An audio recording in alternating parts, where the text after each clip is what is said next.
क्या बाटला हाउस के लोगों पर लागू नहीं होगा 12 साल तक कब्जे वाला नियम? दिल्ली के बाटला हाउस इलाके में रहने वाले लोगों के लिए यह थोड़ा मुश्किल का वक्त है।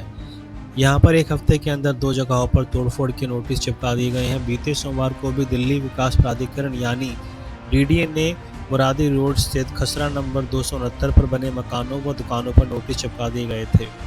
इन लोगों को मकान खाली करने के लिए 10 जून तक का अल्टीमेटम दिया गया है। अगर तब तक कार्रवाई नहीं की गई तो 11 जून को तोड़फोड़ कर दी जाएगी। इससे पहले 22 मई को सिंचाई विभाग ने मुरारी रोड स्थित खसरा नंबर 277 पर बने मकानों को नोटिस चिपकाए थे। यहाँ पर लोगों का कहना है कि बाटला हाउस में कुछ घर तो करीब 4-5 दशक पुराने बने हैं। ऐसे में समझने वाली बात यह है कि क्या इन घरों पर 12 साल तक कब्जे वाला नियम लागू होता है या नहीं। अब ये भी जान लीजिए आखिर 12 साल कब्जे वाले का क्या है नियम।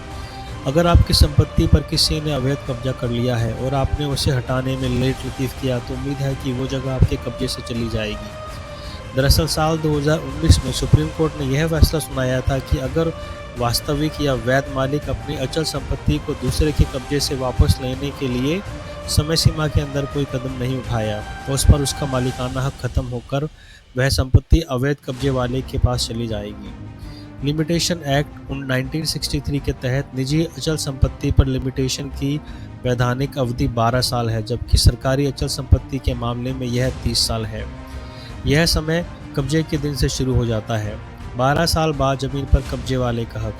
कोर्ट ने इस कानून का प्रावधान की व्याख्या करते हुए कहा है कि जिसने अगर उस अचल संपत्ति पर 12 साल से अधिक का समय कब्जा कर रखा है और अगर 12 साल के बाद उसे वहां से हटाया गया तो उसके पास संपत्ति पर दोबारा अधिकार के लिए कानून की शरण में जाने का अधिकार होता है।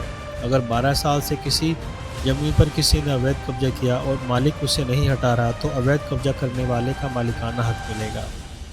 12 साल कब्जे वाला कानून सरकारी जमीन पर भी लागू होगा।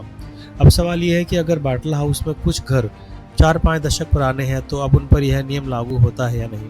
ऐसे में तो फिर कोई अनेक घर नहीं गिरा सकता, लेकिन ऐसा नहीं है। 12 साल कब्जे वाला नियम सुप्रीम कोर्ट ने इस बात को स्पष्ट में कहा है कि अगर किसी सरकारी जमीन पर अवैध तरीके से अतिक्रमण हुआ है तब उसे इस नियम की श्रेणी में नहीं रखा जाएगा। सरकारी जमीन पर अवैध कब्जे को कभी कानून मान्यता नहीं दे सकता।